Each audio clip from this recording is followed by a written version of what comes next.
Annyeonghaseyo! Welcome to Afternoona Delight, where Leah, Amy, and Megan, three best-selling American novelists who explore the wonderfully wacky world of K-romance through a writer's lens. We fangirl over characters, debate our favorite tropes, and nerd out through K-drama deep dives. Expect a few K-pop and K-skincare recs for a good measure, because why not ride the Hallyu wave all the way to shore? So grab some tteokbokki and listen to your favorite unis. So this is podcast number 2. How did we feel about podcast number 1, everyone? It was a lot of fun, and it's great to see everyone back this week for round 2. And Megan, before we start, we've got you up here on the video, and we're noticing that you're a little puffy-eyed. Do you want to talk to that?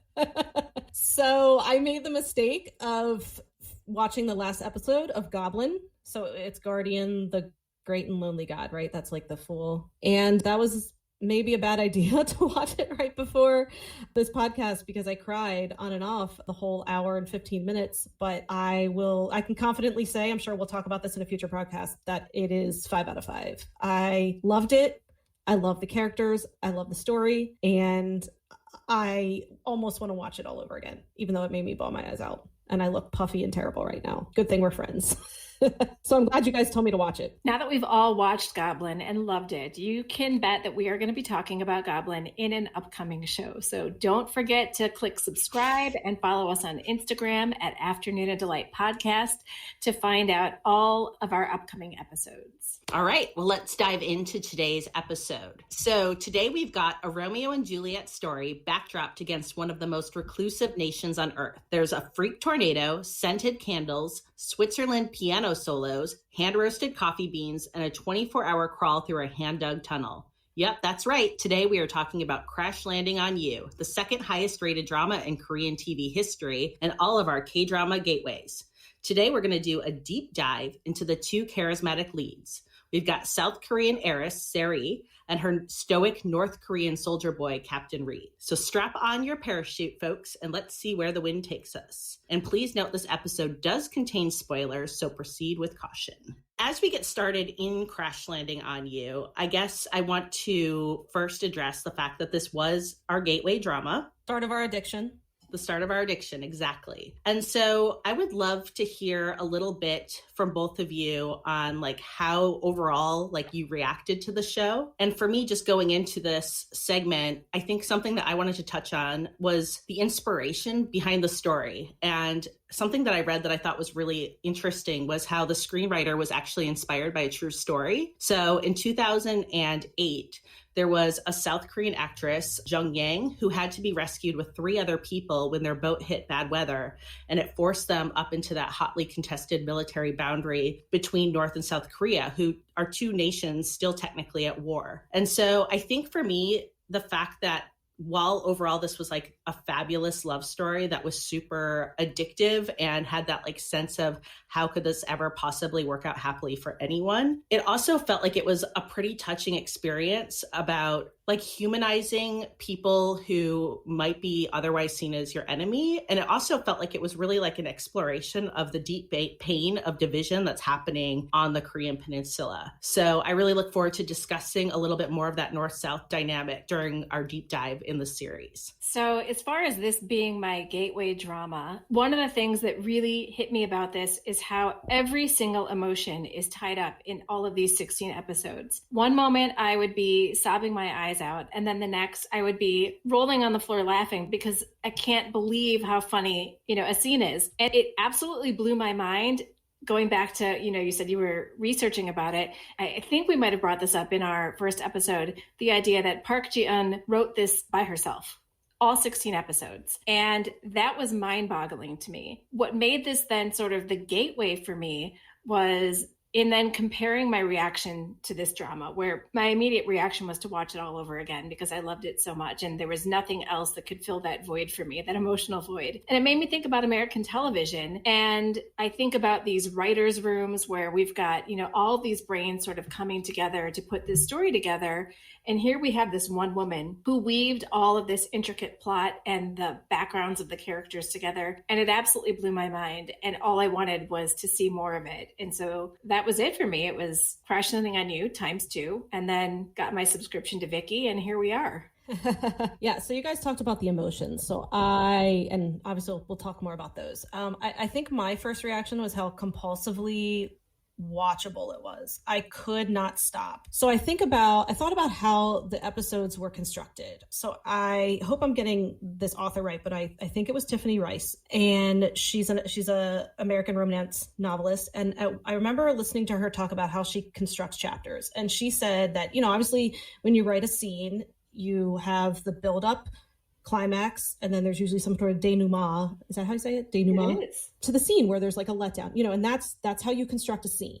No matter what you're writing, that's pretty standard. And she talked about how when you write that scene, you think, okay, that's a chapter. But she said what she does is she actually cuts that in half. So she ends the chapter essentially right at the climax or right before the climax. And that's how you get readers to read on and read on and read on. And I think about that all the time when I'm writing. I almost have my scene breaks in the middle of the chapter and I end my chapter on some sort of climax. And I think that is what Chloe did, Chloe for short, is I felt like I loved how it didn't feel, a lot of times there's like cliffhangers at the end of episodes that kind of feel cheap. And I never really felt like they felt cheap. I really think that there was a proper build up and then this climax, and you just had to keep watching because you had to know how that ended. And I just found that to be smart and a proper way to construct a show that just makes you not be able to stop watching. And so I just think that was one of my first reactions was this is really smart. The woman who wrote this, just brilliant. Yeah, I think so too. And then going off of that compulsively watchable part of the show, Crash Landing on You also has quite a few tropes that are really beloved by those of us who read and write in Romancelandia. In particular, a focus on things like forbidden love. There was a fake fiance. We had fated mates. So just out of curiosity, out of these 3 tropes, if you must choose, which one is your favorite catnip and why? I chose fated mates for this. It was tough because I do love them all, but the fated mates idea for me, especially in this particular story, once the drama goes on and episode by episode, you keep seeing how Jang-hyuk and Se-Ri's lives have woven together so intricately. And I'm trying not to give any spoilers, but the fact that their lives are so woven together long before she crash lands in North Korea. And there were all these sort of gasping aha moments that I'm just like, yes, this is why you are meant to be together. Like, look at all of these things that you don't even know that you've already done for each other, kind of thing. And that totally gets me. And to see that happen, because I usually read a lot of fantasy in my outside life, outside of K-dramas when I do read. I read a lot of fantasy, and that's really typical in fantasy and much easier to do in fantasy because you can play around with, paranormal type stuff and supernatural and magic and all of that. And to see this work so well in a contemporary setting also just blew me away. That's a good point about the contemporary setting. It actually didn't really, I don't know, it didn't really hit me until you mentioned that. I was like, oh yeah, in fantasy, there's all these different things you can do, but you're right. The fact that they did a fated mate in a contemporary setting is pretty amazing. And I do think that I'm seeing that seems to be kind of a common trope that happens over and over in contemporary K-drama, but I'm there for it every time. And yeah, for me, I think it's forbidden love. So that angst and melodrama can always just be injected directly into my veins. And I think part of it is that it just comes with so much extreme emotion. So as we touched on earlier today with Megan starting the show with like the puffy eyes, I feel like that's something like I'm looking for and I'm chasing that hit. And so I think that forbidden love always just comes with kind of those like big sobbing episodes as you watch. And at least that's what I'm looking for. And if I can get that, I'm a happy watcher. Yeah. My mom called right before we recorded this podcast, and I still sounded terrible. Like my voice, I sounded like it's my mom. She knows what I sound like when I just finished crying. And she's like, why are you doing this? Why are you watching shows like this? And I said, because she goes, why are you watching shows that make you sad? And I was like, but see, that's not it. It doesn't make me sad. It's like a happy cry. It's like a hopeful cry. It's like a weird emotion that I can't describe. So that's what I want people to know, is that it's not that it's sad. I would just say it's that it hurts so good. Yes, it hurts so good. Yes. So I love fated mates. And I think in my writer life, I write Fated Mates because I write it's like paranormal science fiction. So romance. So I think Fated Mates, as Amy said, is a type of, in a non-contemporary setting, is a little bit easier. But when I read or when I watch, I want forbidden love. And I think part of it is because I don't think as a writer, I am great at writing forbidden love. So I want to see what writers who I consider to be more talented than me can do, because like Leah said, I want that angst, and I really want to know, as I'm watching, even though I'm watching a romance, if it's actually a romance that ends in an HEA, happily ever after, even though I know it'll end that way, I want to believe it won't. And so that's one of the things I love about forbidden love, and that's what I think Chloe did so incredibly. I mean, what a great forbidden love. I remember I texted you guys and I was like, this is so brilliant. This is literally a brilliant plot with a great built-in conflict. Just so great. Because you're wondering the whole time, how can this possibly end well? How can they have a happily ever after? Mm-hmm. Because there seems like there is no possible way. And so I know we'll get to the ending of it at a different time. But yeah, I think that's part of that trope. And this is as forbidden as you can get. These are two people who live in two places that you cannot meet. So good. Gosh. Every time I think about it, I'm just like, why didn't I write this, but why can't I write something like this? I'm so jealous. And I think that's where, as an author, I appreciate, because I'm having the emotional experience as a viewer, but also there's a part of me that in the back of my mind the whole time is kind of is this writer really going to pull off this story, or is it all just going to fall apart? And in this case, the slow clap, because I felt by the end, I was like, this all held, and that's just such a joy, I think, from a craft perspective, when you see how it all comes together and it worked. And so you got that emotional roller coaster, and you didn't have this flat letdown.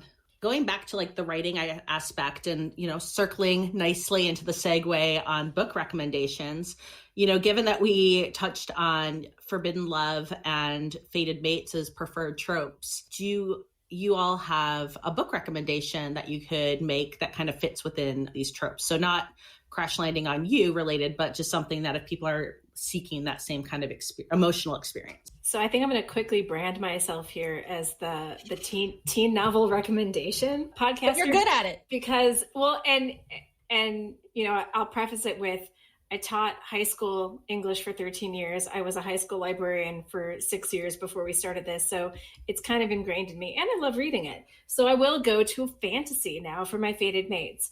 It's a series, because fantasy usually is. And it is the Daughter of Smoke and Bone series by Laini Taylor. And it was one of those things where I had a reaction just like Chloe when I finished, and I was like, I want to be this author when I grow up, because the way that these two characters were weaved together, their names are Karu and Akiva, and it is sort of an angels and demons kind of love story, but it's this idea of angels have always pictured these quote unquote monsters called chimera as the bad guys, and the chimera have always viewed the angels as bad guys. And it is a parallel universe love story. It is, it's everything.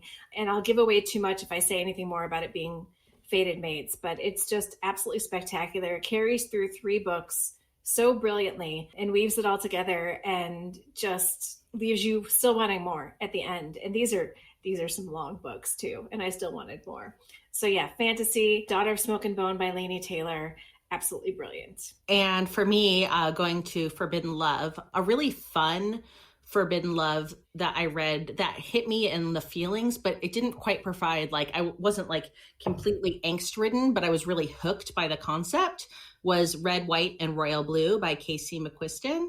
And it had a high concept kind of that I appreciated, that felt similar to Crash Landing on You, which had the North and South Korean polarization. And that in this case, it was kind of just another national divide, not quite so dangerous.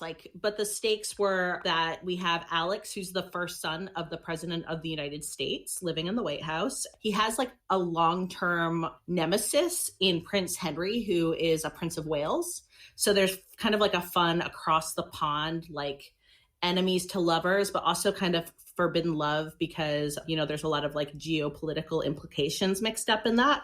So we don't have a DMZ separating them with razor wire and guards. It just had that kind of how could this ever work out quality, yet very lovable leads. And so again, that's Red, White, and Royal Blue by Casey McQuiston. My forbidden love is A Seditious Affair by KJ Charles. And this is a historical gay romance set in 1800s Britain. And the stakes are very high because, first of all, it's a gay relationship, which was illegal. So if they would be caught in intimacy, they would be arrested. But there's a whole other layer on top of it. So essentially the two characters are Silas and Dom, and they meet in secret, and they actually don't really know much about the other person. They pretty much just meet to have an affair. And it's also a very, very sexy book. So just to be forewarned. But Silas is a radical bookseller and an underground pamphleteer. So he's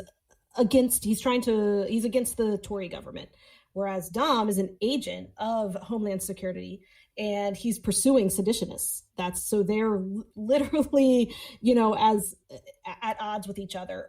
But, and I love it because, well, they're extremely compatible sexually and they really develop a love for each other.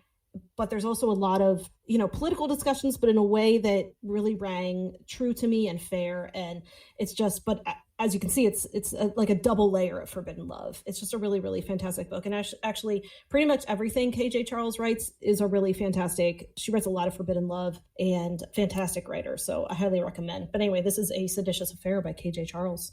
And now it's time for our favorite segment, our K recommendation of the week. So the first step in the, classic 10-step Korean skincare routine is a cleansing balm. And the one I am recommending today, it's from a brand called And Then I Met You, and it's the Living Cleansing Balm. And Then I Met You is kind of the breakout hit that is exclusive to Soko Glam, which is an online retailer. And it's developed by the founder of that website, Charlotte Cho. So basically the theory is that you wash your face twice before doing anything else to it. And with the cleansing balm, it does this really nice job of getting away all the oil-based impurities that can build up during the day, like sunscreen and makeup. And I don't know how, but it doesn't really leave behind an oily residue. And the double cleaning method is just as it sounds. So you wash your face first with that oil-based cleanser, and then later you follow it up with a water-based cleanser. But that first step is really meant to draw out any kind of oil-based impurity, while the second step cleanses kind of the sweat and dirt, which sounds really gross, but kind of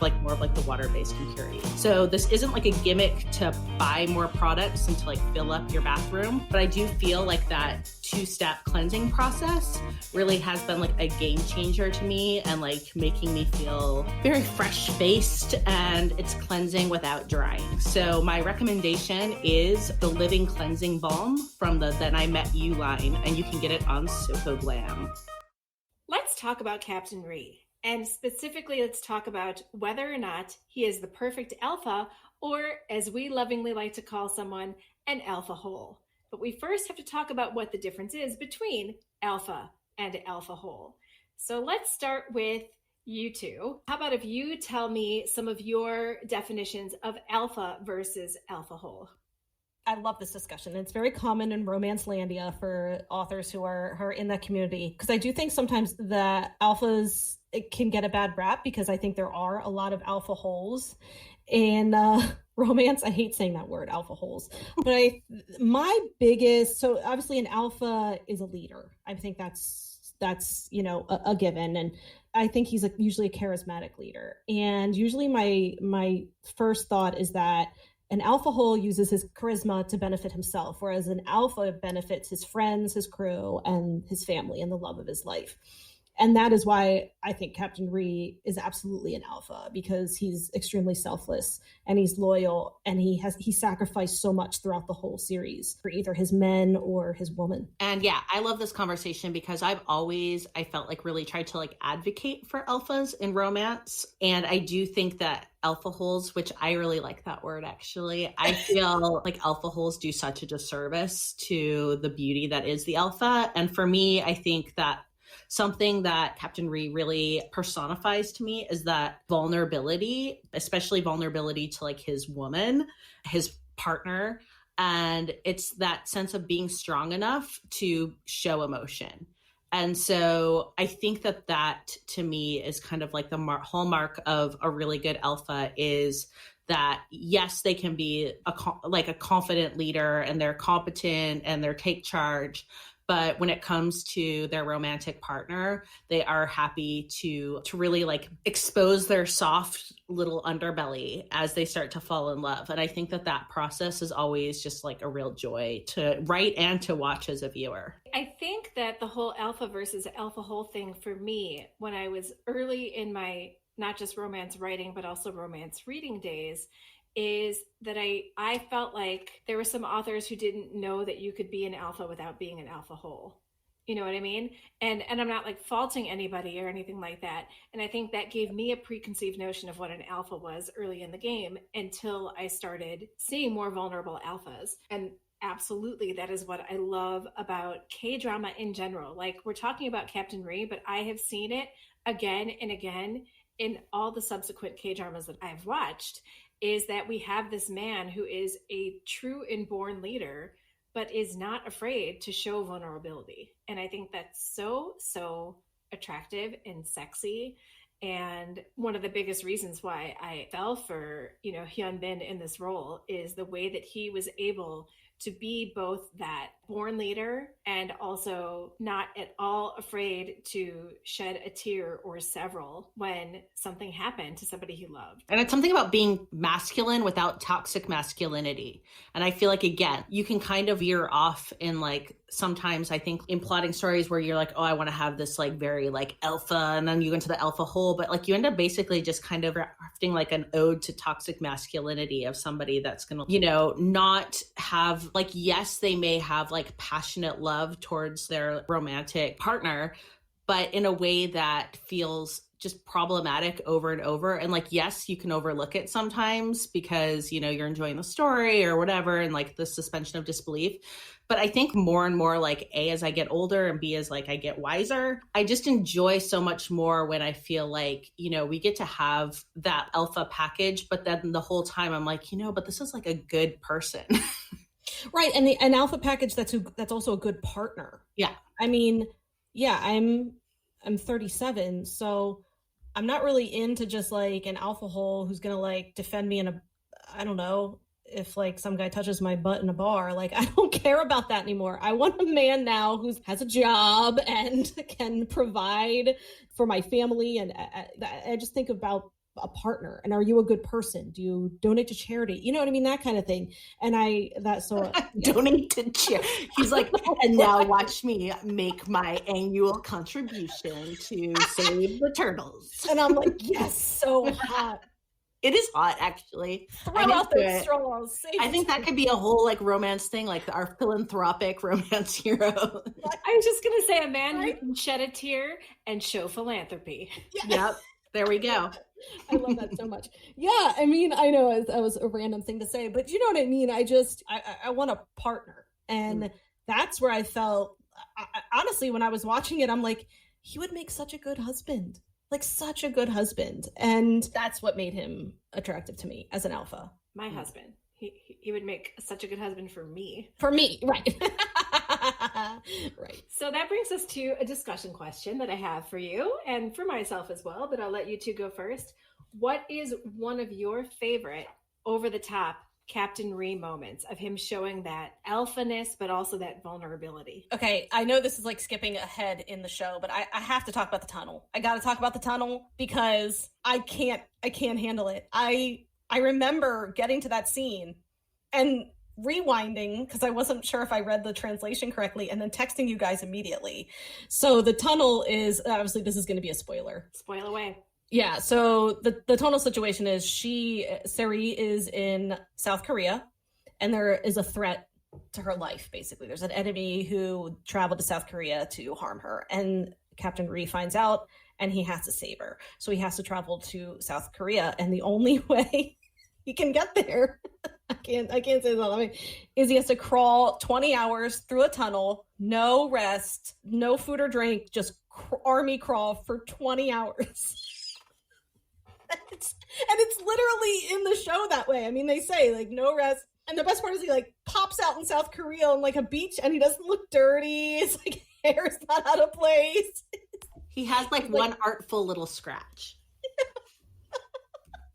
And it's just It's my, honestly, so I've said before, like I love like the bonkers, so that was the part where I was like sold. Like absolutely, this show is going down in history as one of my favorites. I loved the tunnel. Yeah, the tunnel of love.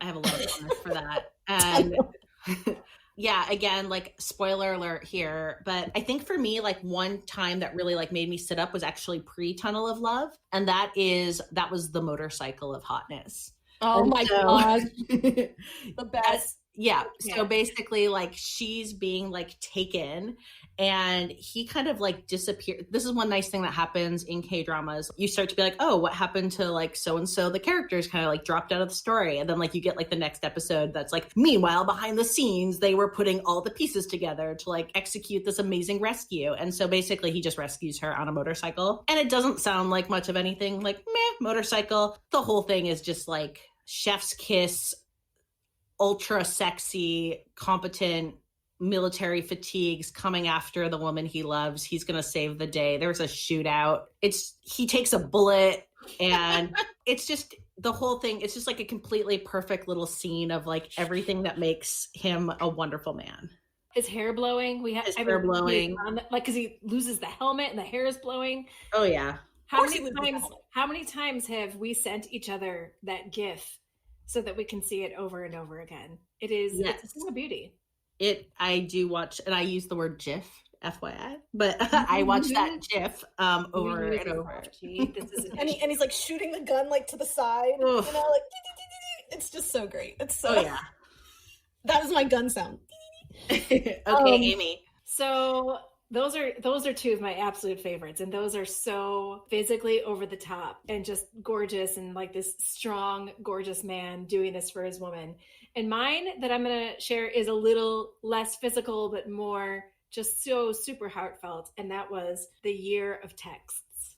This is when we're towards the end here, and Captain Ri and his men are going to be sent back to North Korea. They're going to be traded for some South Korean prisoners who are there, and they're going to be traded at the border.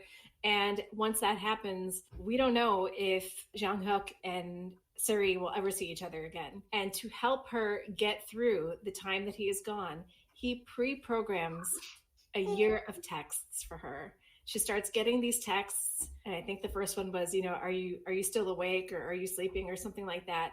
And these daily texts from him almost. So she still had him in her life the whole first year that they were apart. Spoiler, they're apart for a while at the end. But the whole first year that they were apart, he was still there. And it was just absolutely gorgeous. And for me, that was that alpha vulnerability that is just so, so attractive. And I cried a lot from that.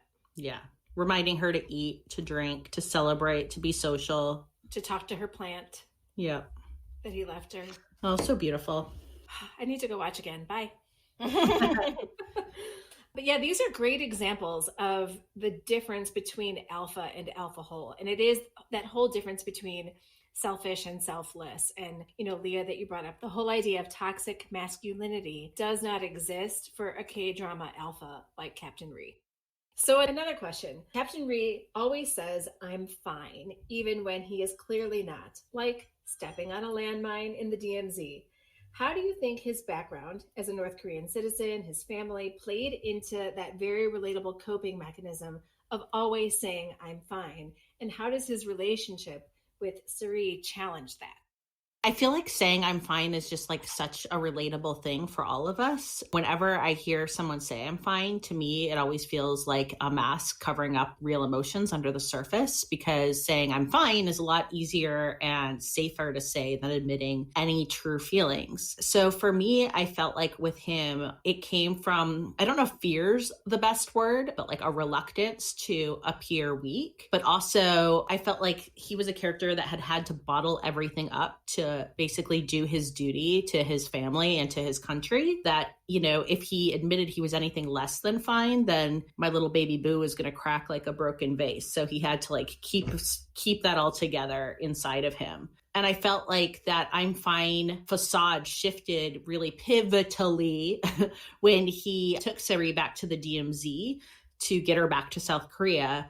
And, you know, they get to the border, which is like, you know, you don't cross the border. And he was very much like, I can't cross the border. And then like she takes that step over. And then he says that really romantic, that one step should be okay. And like you see that boot come down across the line and he kind of like goes and grabs her for that one last kiss. And to me, I felt like, you know, it was that one small step for man, but one giant step for emotional character growth. And, you know, kind of turning away from that I am fine crutch and like moving and walking towards claiming a future that brought, you know, a much deeper sense of joy and fulfillment. So I also think to a degree, he said I'm fine because I don't know if he thought that his feelings mattered. In a way, I don't know if he thought anyone cared about his feelings in a way that he had to bother expressing them. And I think Se-Ri showed him that his feelings do matter. And I think that is kind of when he started to really be emotional with her. When I think she wanted to get a reaction out of him sometimes. And when he didn't give it, it was frustrating for her. So I think when he did react and he would admit like, I'm not fine, or yes, I'm upset, or whatever. I think that was an acknowledgement that his feelings matter and Se-Ri cared. And that's one thing I loved about the change in him, is that he was like, oh, you know, it does matter how I feel. I feel like going back to, you know, this idea of the mindset of growing up as a North Korean and this sort of collective we type of thing, and that you sacrifice the self. And he was so used to sacrifice, right? He sacrificed his dream of being a concert pianist when his brother was killed, and he had to follow in his brother's footsteps and be the son who's in the army because, you know, his father is a very high-ranking political official in the army there. And then again, when he's resigned to marry Seo-dan because that's what his family and her family wants, and he was promised to marry her and he wasn't going to break that promise of his own volition. And it's this idea of sacrifice and this idea of my happiness doesn't matter, kind of going to what you're talking about, Megan, this idea that my happiness doesn't matter. And then he meets Se-Ri, and when we start seeing that whole fated mates thing with them and how their lives have intertwined, and him sort of realizing, maybe I do deserve this happiness. Maybe it's okay for me to want this because of how much this person has been impactful in my life and how much I've been impactful in her life, that maybe this is important. And even if it feels a little bit selfish, that it's important and it's okay. Sonali Dev is another amazingly talented romance novelist. And I remember one time I listened to her talk on a panel, and she said, romance isn't always about the actual love story between the two leads. And sometimes it's about one lead or both leads realizing that they deserve love. And that is kind of how I feel about Captain Ri and Se-Ri, to be honest, is that they realize that they both deserve love. I really like that. She's really smart. If anyone has a chance to listen to Sonali Dev talk on a panel, she's brilliant. But and to be honest, I think about that a lot as I write. I think about those words and about my characters realizing that they deserve to be happy. Well, in a nice segue from characters deserving to be happy, it's been confirmed that in real life, Hyun Bin, who plays Captain Ri, and Son Ye-jin, who plays Yoon Se-Ri, are in a real life relationship, which is really fun. And I'm just curious how that changes, or if it does change, how you regard the show and why. I don't think it really changes the show for me. I mean, I love the ending of the show. I think the ending of the show fits the situation, and that it's more of a happily for now. But in my heart of hearts, I do believe that Captain Ri and Yoon Se-Ri find their way to be more permanently together in the end. And I think that's a little bit, you know, it makes their real life relationship, I guess, a little bit sort of an icing on the cake. But I will say that as happy as it makes me to see them together in real life, I have very much separated the characters from the real people, that I still have this, you know, sort of yearning in my heart for Jung-hyuk and Se-Ri to find their permanent happily ever after somewhere in the future. And I believe it happens. It's just not now. I believe it happens too. And, you know, I kind of feel, I was really happy to see them together just because I think it's a great actor and actress, but I have separated them. So I've seen some interviews with them, and they're very much not their characters. They're clearly really talented, and I love the characterization of both of them. But like Hyun Bin is like super smiley in interviews, you know? He's always smiling, just seems happy to be there. I mean, he seems like the opposite of... You sound like a little Kansas farm boy, like, yeah. Oh, I'm just so happy. Just happy to be here. And so he doesn't strike me at all as Captain Ri. So I have separated them, and I will say, if the news comes out that they broke up, I don't want to hear it. Don't tell me. I don't want to know. Okay? Don't want to know. And I think this is where like a K-drama is kind of interesting to me in terms of there's like actors, because, you know, when we approach books, like they're characters, they're fictional completely. And so in this case, yeah, I think that I like to kind of keep my character bubble, and it is really sweet. And I felt like they had like that charismatic chemistry that felt really palpable in the show. But yeah, for me, it's really, the actors are fantastic and talented, but the characters are really, you know, like I'm ride or die with the fictional characters. So before we close out our discussion of Hyun Bin's character, Captain Ri Jong-hook, I think the most important question is, do you prefer Captain Ri with North Korean hair or South Korean hair? I did say, when they changed his hair, I'm pretty sure I texted you guys immediately. I said, oh my God, finally. So for me, it's the South Korean hair, the hair. I actually think, I don't know, this might be a translation because of my K-pop fandom. They always talk about, you know, do you prefer your hair down or up? So that seems like the translation. So I like his hair up. The suit turned him into like completely new levels of hot. This was a controversial choice, but I'm Team North Korea here. I really like that bowl cut. And I love the military fatigues, like the whole, but just the bowl cut, like, I don't know what it was, but it made him look like slightly dorky. And that was very endearing to me. And so obviously, yes, when he flips that hair back and does like his suit montage in Seoul, he's objectively a gorgeous man. But the bowl cut, that bowl cut does all sorts of things to me. So I'm gonna go back with Megan here, and I'm gonna go with the South Korean hair up. But whereas you prefer the suit, I'm gonna go with hair up, turtleneck, trench coat. I like hate turtlenecks, but for some reason, Captain Ri looked great in a turtleneck. It's a thing. It's a thing with Korean men. I think it is. Like, yeah, the K-drama, like actor and the turtleneck is a match made in visual heaven. You just finished Goblin. Like, there's turtlenecks in Goblin. Like, turtlenecks everywhere. Yeah, everywhere. Yeah, I don't like them for me. I guess that's okay. You don't have to wear them. I mean, I don't look like Yoon Bin in one, so. I really like turtlenecks. I don't know if I look good in one or not, but I have quite a few. I have a repertoire of turtlenecks, but I do not have a bowl cut, so. That can be remedied. It could, but I don't think I could pull off I could probably pull off the dorky, not the cute hot though.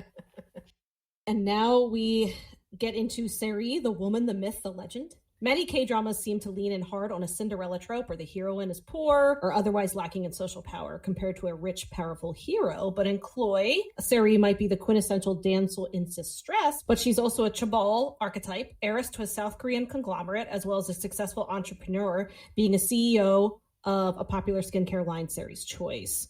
So she's also portrayed as a similar age to Ri Jong-hook and more worldly and experienced with the opposite sex. Additionally, she's shown struggling with mental health and self-worth issues. All in all, she's a thoughtful and well-rounded K-drama heroine who doesn't get easily pigeonholed into stereotypes. So what's one aspect of Yoon Se-Ri's arc that you noticed and appreciated from a feminist perspective? So going to that Cinderella trope type thing, there's always a makeover for the Cinderella woman, right? So I love the reverse makeover here, which we were just talking about with the hair and the suit and everything. And the fact that Captain Ri is totally down for it, right? She's like, we're going to turn you into a South Korean now that you're here. And she takes him suit shopping and takes him to get his hair done. And I just absolutely love sort of flipping that trope on its head and having the guy be the one to get the makeover and thoroughly enjoying watching it happen. It was fun just from like a female gaze perspective, and it just had like the rom-com vibe, but I really appreciated it that it was the man playing dress up. And I think for me, I really loved how Se-Ri respected her partner's life and decisions. So this is going to be an opportunity that I just want to put out that I'm going to do some spoilers here. So fast forward 30 seconds. This is your warning. Okay, if you're still with me. I felt like Crash Landing on You has caught a little bit of flack for having, it has a happy ending, but you know, it's like the 2 weeks that together per year that they cobble together. But I love that we have a heroine that like she loves him enough that she doesn't want to ask him to ruin his family's life or probably put their lives in danger if he defected to be with her. And so I think that there's like a bittersweet ending. And again, pulling from Goblin, like sad love, because that was like one of my favorite things in Goblin was that talking about sad love. And I felt like, yeah, there's a bittersweetness that they have only this limited time together. But I also feel like by the end, she has so much fulfillment in so many areas of her life. Like I feel like she has gone from like being this corporate lone wolf that makes her team work on Christmas Eve and is kind of like that Scrooge stereotype to a person who enjoys surrounding herself with, you know, a very warm cadre of coworkers who love and respect her professionally, but also as a friend. So I felt like, you know, she has this like very rich, well-rounded life. And then she has this love. And even if it's not present physically in her life every second, like it's with her in her heart all the time. I love that. First of all, I love both of what you said. So we're going to talk about more about Seodan in the next episode. But one thing I appreciated is that the plot never really pitted her against Seodan, who is Captain Ri's fiance. I mean, there was some tension there, and that was part of the plot, but they were never really pitted against each other, and they were never really nasty to each other. And I actually thought that plot line completely shifted later in a way that I didn't expect. I thought it was going to be pretty stereotypical, and it didn't. And I appreciated that from a feminist perspective because I didn't feel like it was just two women battling over a man. I don't think either of them saw each other as the issue ever on why they couldn't achieve their happiness. Yeah. I like that. And I think it's also like the fact that there was an arranged marriage component as part of Seodan's like relationship with Captain Ri, even though she obviously had feelings for him. That played a big aspect into it. But yeah, I like that they didn't like degrade the women into having these kind of stereotypical cat fights over the man. So Yoon Se-Ri certainly wasn't a slouch when it came to being a romantic partner. So what was a scene where her actions really hit you in the feels? For me, it started early on with some of the subtleties of her showing her feelings for Captain Ri. And that was, I think this was the first time she thought she was escaping back to South Korea and was leaving. And she was giving out the awards to all of his men and handing them all different awards. And she gets to the end and she doesn't have an award for him. And he quite literally stomps off, pouts, because she didn't have anything for him, but she wasn't going to say anything and he wasn't going to say anything. And then once she has him alone, she takes him outside to show him, here's the special parting gift that I got for you. And it was a tomato plant. And she teaches him that plants need you to connect with them for them to grow, and teaches him that he needs to tell the tomato plant 10 nice things every day for the plant to grow. And it hit me in the feels much later in the show when you see how that kind of framed the rest of their relationship. And it actually took me my second watching for Tomato Cultivator, the gaming name, to click. And it didn't click the first time. So that's another cute little story there. But yeah, the whole plant talking thing and how that came back at the end, that did it for me. Yeah, I adore everything about that plant plot line, and the fact that it kept kind of coming up and it was woven into their love story. I'm like, oh my gosh, like we all want something like that. Like that's the thing, when I write, I try to leave little inside jokes for my readers. So, and then you bring it up at the end, and then they really, readers love that. They really feel like a part of the book in a way. And that's what I thought that was so great about that whole tomato plant thing. But anyway, as for me, I really loved when her feelings came out in anger. That's one of my favorite characterizations ever, is when a character has so many feelings and they don't really know how to express it. And they just get mad. And so I kind of loved when he would put himself in harm's way and she would get angry with him, or if he wasn't taking care of himself or something like that. I just love when she kind of got mad, and that's how her feelings manifested. Yeah, I always like it when, the anger masks like, their worry and fear. That's always fun. And I think when this was just like a little gesture, but it was really sweet to me, and I felt like it meant a lot to his character, is when she spelled out the I love you, Jonghyuk, in like his books in his bedroom by using like parts of the syllables of Hangul all together. And to me, it just was like a really sweet, thoughtful thing. Plus it was fun because I know that Amy and I are both trying to like teach ourselves the Korean alphabet and like learn Hangul a little bit. So it was fun to like go back and try to like piece that out myself as a student, but also just that idea of like books and romance combined together. You know what? I actually forgot about that until you brought it up. I forgot all about the book thing. Oh, I love it. And then when he did it, and then when he does it at the end, and she's like, oh, he's not original. I know. But she loved it. She was so great. She was so funny. So Yoon Se-Ri's relationship with ensemble characters, which was one of my favorite parts about the whole show, from the women in the village, to the North Korean soldiers, to the employees in her company, they all evolved through the show. So how did her relationship with Captain Ri impact the rest of her life when it came to those relationships? So what I really loved is, and we've talked about this already, is this idea that before she crash landed, she was this total lone wolf, and she kept everybody at a distance. And it made sense, because as you learn throughout the show, she has abandonment issues, and rightfully so. But I love that towards the end, when they were separated and he left her the year's worth of texts, that he wanted her to live the way that she lived when she was in North Korea, which was surrounded by people and being happy even without having everything that she wanted in her life, meaning him. And the fact that this whole sort of ensemble and her being part of that ensemble in North Korea, I think that bled over then into her life. And he told her, don't eat by yourself, don't work late, don't be alone, like enjoy yourself, enjoy your life. And she could have wallowed when he left, and she didn't. And I thought that was really beautiful. And I thought that was a big thing that she learned from being surrounded by all those people. And that even though she didn't have the most important person in her life at that time, that she was able to still thrive. And I don't think that would have happened had she not been a part of this sort of group love type of mentality that she learned from being with him and his men and the village women. That kind of made me think what you were saying, that she could have wallowed, but she didn't. And I think there's something to be said about the fact that she, even though she wasn't with him, she still knew she was loved. And she often didn't, because we talk about how, her relationship with her family, we didn't even really get into that, but it was strained, and her, she had abandonment issues because of her stepmom and things like that, but she knew she was loved. And I felt like because of that, she was able to love her life more. It's not that she necessarily needed him there. She just needed to know that someone loved her. And that helped her realize that she deserved to be happy in all aspects of her life.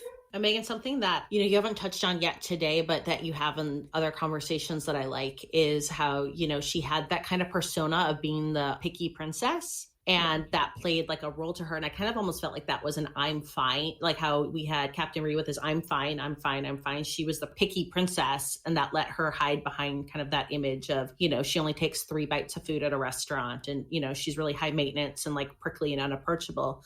And I loved at one point, when I'm digressing a little bit, but I don't care, because this is, I feel like, is important, when she's talking about how she is the picky princess, and Captain Ri is like in his mind, like mulling over like all the times of her like heartily enjoying her meals or doing everything that like shows that like really that's not who she is at all. That's just like who she wants the world to see who she is. Yeah, essentially that was her like defense mechanism. Yeah, was being the picky princess, and she didn't have to be with Captain Ri. She could be herself. He's like, you're always eating. When they're in North Korea, she's like, she wasn't picky at all. She was always eating. She was always, she adapted so well. And I think it was because, going back to that whole like being loved thing, there was that whole almost immediate connection between the two of them, which goes back years to their run-ins earlier in their lives. But there was that sort of feeling of, it's okay to be me. Like, I feel safe. And I think that was a huge part of it. I don't want to end this conversation without addressing what I felt like was one of my favorite friendships in the show. And that was the one that was between Yoon Se-Ri and the North Korean soldier, Hyo Chi-soo, who I just loved their like enemies to friend. Like, I felt like they started off as like very much at odds with each other. He did shoot at her. Yeah. And then by the end, I felt like, he couldn't have been like a more steadfast buddy for her. And I really enjoyed how and I thought that was really special for like the Captain Ri character as well, in that, not only did she love him, but she truly loved his little puppies, his soldiers that he was with all the time. And, those were, you could tell that they were so important to him and how loyal he was to them. And so to see her have such an authentic and close friendship with all of those young soldiers, I think really, it was moving. Well, I agree. Well, I also think, back to the fact that she respected his life decisions, she respected his men. And she did. She respected his men. She respected the military of North Korea. And in respecting them, she respected him. Next week, we'll be back with the second half of our Crash Landing on You deep dive. We'll be looking at the scene-stealing second romantic leads, Seo Dan and Yoon Se-Ri, talking about fabulous ensemble characters and how they helped make the show shine, and how Chloe goes way deeper into our universal human condition than one might expect at face value.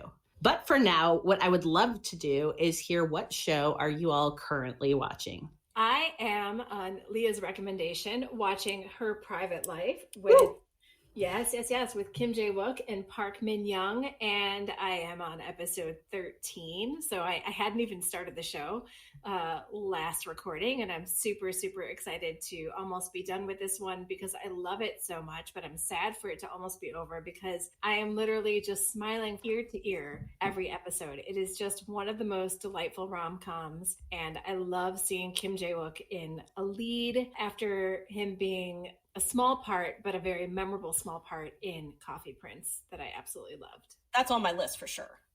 Yeah, absolutely. I want to even plug it one more time. Her Private Life. I feel like I don't see it get the love I feel like it deserves. As we all know, I just finished Goblin.